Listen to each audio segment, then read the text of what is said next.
Bom dia, pessoal. Scalper Fechamento foi 116, na 400, tela, galera. 116, 420. Bom dia aí, ó. Ativo. Fizemos um topo bonito no Próxima data do 117, mas vencimento não aí, tomamos, olha. força, 18 do muito menos 10, fôlego o para EN continuarmos 23. Então, o índice ele fechou próximo, não próximo à estabilidade, fechamos, eu acho que foi 17 do 10 hoje, 0,5% de galera. alta ontem, o fechamento? 0,48. 0,48%, perfeito. Notícias Acima aí, de ó. 16 e 14. Agora, visto tudo que nós comentamos já no início do programa, vendo o dólar levemente para cima, a gente pode esperar uma acentuação de movimento do nosso WIN V23. Eu estimo ali na casa dos 116 e bola, Marco, eu vejo o índice não tão longe desta região. Por que eu falo isso? Nesse time frame de 15 minutos, ele consolidou bem nessa região aqui em cima até 117. Então eu particularmente não acredito, ainda mais com essa força brutal que nós vimos nos últimos pregões das principais ações que movem o índice futuro, como Petro e Vale, principalmente Petrobras. Eu não vejo o índice escapando muito, apesar de, com toda certeza, iremos flagrar o dólar para cima. Mas, ao mesmo tempo, não sigo pessimista com o índice. Tá? Então, eu não acho que ele vai querer trabalhar muito longe do 117. Bom, vou falar pra você, eu tô olhando seu gráfico aqui, ó, na tela. Mas tem linha, hein? Rapaz, tem linha esse gráfico, hein? Parece eletrocardiograma, cara. Para mim funciona, Marco. Não, quantos pontos tem? Quantas linhas tem? Depende, geralmente eu traço de 3 a 4 suportes e de 3 a 4 resistências. Tá bom. Isso porque eu tirei a Fibonacci, né? Então só tem linhas a olho nu aqui. Aqui não tem nenhum indicador gráfico, tá? Essas coloridas, por exemplo, Marco, são só linhas automatizadas do meu próprio Profit, onde eu vejo máxima, mínima, fechamento, abertura e ajuste, tá? Então isso o Profit traça para mim de forma automatizada, que é no indicador TR de decisão. O resto, essas linhas mais marca-d'águas, por exemplo, são todas suportes e resistência que eu mesmo traço. Então eu sempre aumento um pouco a lupa do meu gráfico, vou buscar, por exemplo, às vezes meses anteriores, como recentemente acertamos a mosca, eu e André Moraes, no 112 e 113 do índice, né? Tanto que 112 e 113 a gente pegou uma catapulta para o 118. Tá? Então, às vezes parece que o gráfico está um pouco infectado e poluído. Eu era principalmente contra, não contra grafista, mas eu achava que gráfico não era interessante no mercado. Interessante a história, mas os meus primeiros 7 anos de experiência foi só no book, tá? 7, 8 anos book, então de 5 anos para cá que eu tenho olhado mais gráfico. Então eu pego essa união de gráfico com leitura de fluxo, né? O famoso tape reading, que eu não sabia nem o que era tape reading nesse tempo todo, mas funciona. Então, cada um tem um método, né? O importante é funcionar. Dá certo. O importante é dar certo, não? Dando certo tá valendo. Ô Marcel, eu tô dando uma olhada no índice aqui agora, né? Ele fechou a 116.430 pontos. 116.430 pontos, olhando aqui, esse aqui é o do dia, né? Eu acredito que ele abre ainda acima dos 116 mil pontos, para baixo, mais 116 mil pontos, vai, 116, 100, 120 ali, nessa região. No dólar? Não, abre acima dos 116 mil pontos. Sim. 116, 120, 116 e 100. Lembrando que a gente está falando do índice futuro, né? E o índice futuro é mais caro a pontuação, porque nela, né, o preço é maior, a pontuação é acima, porque embute os juros. Embute os juros do período. Então, como a gente está falando do período de 2 meses, que é o vencimento do índice, por isso que a gente fala do índice um pouco futuro, que abre às 9 horas da manhã, antecedendo o IBOV, o famoso IBOV, que abre só às 10 horas olhando o mercado.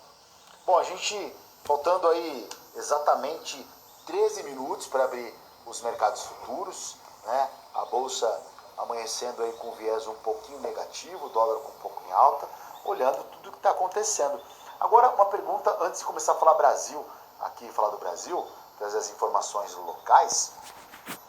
Ale, em programas anteriores a gente vem salientando essa mudança de comportamento do mercado, porque em outros tempos o mercado já faria uma correção um pouco mais abrupta, né? O mercado caía de 10%, subiria, né, um ajuste mais. Parece que dessa vez o mercado tá com um fio de esperança e vem, sabe, não reage, mas ele vem caindo em doses homeopáticas, né? Como a gente viu, a nossa bolsa aí no mês de agosto, tendo 14 pregões de queda consecutiva, tudo bem que subiu depois em 2, 3, né? Mas o comportamento da queda, principalmente depois do Covid, tem sido um pouco diferente na minha ótica. Como você está avaliando isso? Então, eu acho que o mercado hoje está muito mais macro do que micro, né? Então, a gente tem diversas questões. Então, realmente, ele vem caindo em doses homeopáticas. Hoje, eu não vou dar um palpite em números de índice, né? Mas eu acho que nós estamos na última semana aqui de rolagem das opções. Nós temos aí, saiu um dado importantíssimo, né? Da produção da Petrobras, recorde, e o aumento no minério de ferro essa madrugada. Então, eu acho que esses dois ativos, eles podem segurar um pouco o índice, então não teremos, ao meu ver, uma queda brusca hoje, tá? Mas voltando ao que você perguntou, acho que o mercado hoje é muito mais macro, então é muito mais cauteloso, por isso que não cai de uma vez, né? Então, quando você vai para a calculadora e faz conta, você vê o índice está muito barato ou muito caro, você acaba atuando, né? Então, essa é a minha percepção. Exato. Quer dizer, é a percepção de todos nós. Mas eu tenho percebido, Marcel, o mercado um pouco mais, olha, da nossa bolsa hoje, 116.430 pontos, né? A bolsa não vem abaixo dos 100. 2027, não tem motivo, e não vai acima dos 120 porque também não tem motivo, né? Tá sambando aí, olha, eu sempre falo, 117 mil é um preço que está na cabeça, porque depois quando até então o antigo presidente, o Jair Bolsonaro, no ano passado, foi para o segundo turno, era 117 mil pontos para a Bolsa ali que precificaram isso. E até então, passado um ano, parece que a Bolsa continua patinando. Mas impressionante que não significa que a gente vai olhar daqui a pouco com o Marcel um quadro de ações, entre elas a gente vai falar da Sabesp, a gente vai falar do banco, do Grupo Pão de Açúcar.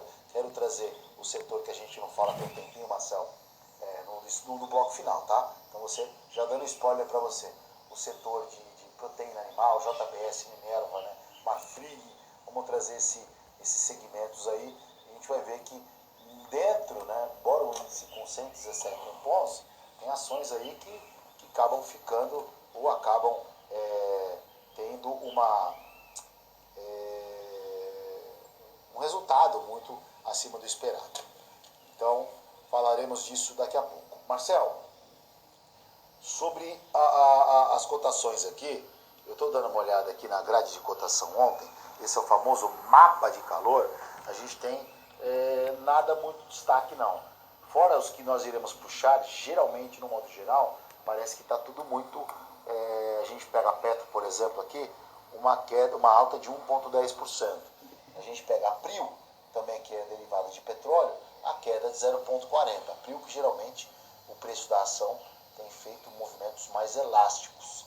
Vale, por exemplo, uma alta de 1,7%, Vale que deve acompanhar a alta do minério de ferro hoje, e essa ação pode ser que suba também.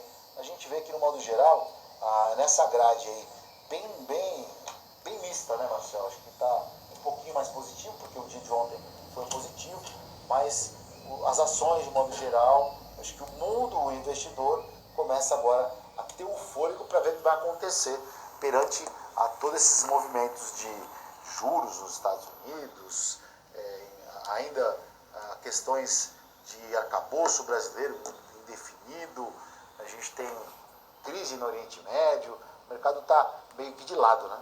Exatamente, sambando. Lembrando que na transição...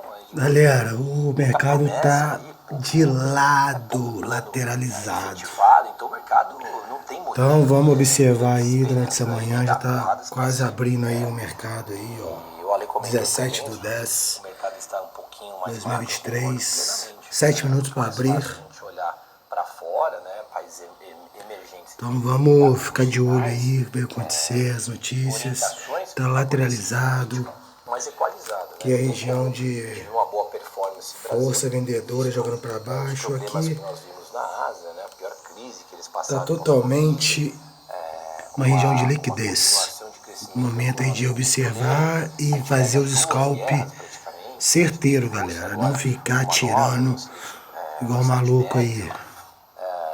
Uma bateria de Segue aí o canal, dados, todo dia informação. então, assim, Scalp ao vivo bolsa, aí, ela momento tem reagido certo, mais galera. nesse curtíssimo, né? Então petróleo porra, Preservar o Petrobras vai lá capital. e acende um sinal verde para subir, né? Minério piora, Vale a gente vê despencando.